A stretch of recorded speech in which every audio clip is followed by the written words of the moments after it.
but you did pledge that the Intelligence Committee would hear from the whistleblower in some form or another. Are you going to fulfill that pledge? We had a deep interest in having the whistleblower testify until two things happened.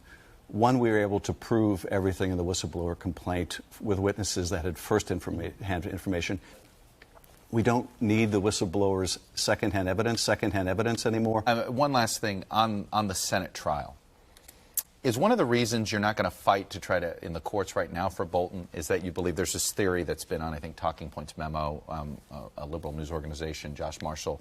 There's a legal theory running around that it's a lot easier to get the Chief Justice to compel John Bolton to testify at a Senate trial than it would be waiting around to get him to Congress. Do you buy to that theory? I think that may very well be true. But I do think that when it comes to documents and witnesses, that if it comes to a trial, and again, we're getting far down the road here,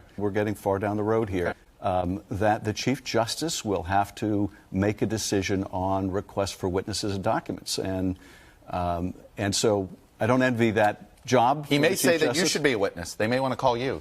Well, look, you ready? If the Senate wants to call me as a witness, then they pretty much made the decision not to take this process seriously. I'm not a fact witness. I was the chairman of one of the committees doing an investigation. I'm not in the shoes of a special counsel. I don't work for the Justice Department.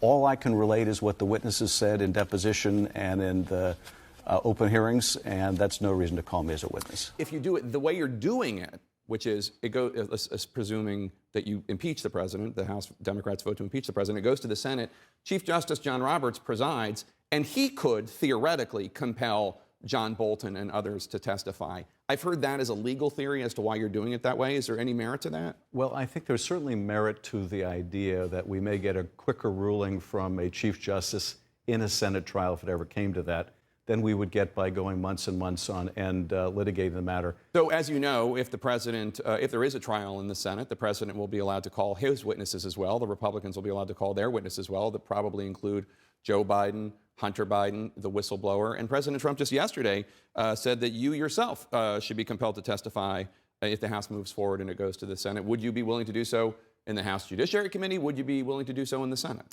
There's nothing for me to testify about, Jay. What would I offer in terms of testimony that I heard Dr. Hill in an open hearing say such and such?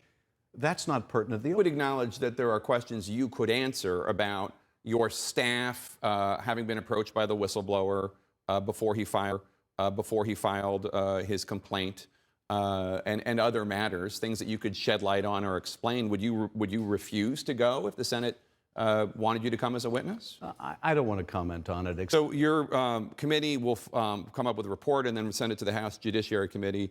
Your counterpart there is Congressman Jerry Nadler, Chairman Jerry Nadler, Democrat of New York. Take a listen to what he had to say just before he took over the chairmanship, laying out his standard for impeachment. You don't want half the country to say to the other half for the next 30 years, we won the election, you stole it from us.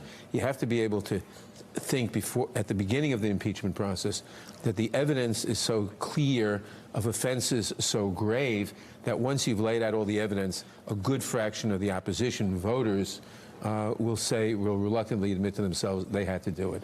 Otherwise, you have a partisan impeachment which would tear the country apart. I understand you think the evidence is there. But do you think you have reached that level of a good fraction of the opposition reluctantly admitting that you have to proceed with impeachment? Well, you know, there's certainly a number of leading Republican voices outside the Congress that are saying that this is impeachable conduct. And you can now add former Senator and former Secretary Chuck Hagel to the list of those that saying the Congress really needs to seriously consider impeachment. And that doesn't mean just Democrats, but Republicans.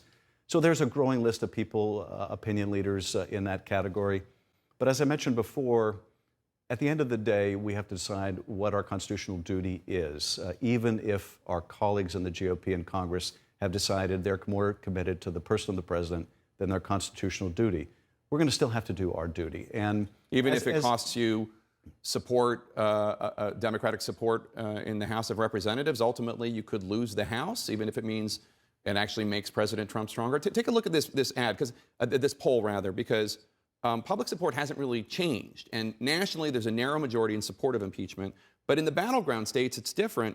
A new poll out this week shows a majority of Wisconsin voters. That's a key state that Democrats need to win in 2020. 53% oppose impeaching the president and removing him from office. 40% support it. I don't know that the American people, especially in the battleground states, are where Chairman Nadler said they need to be.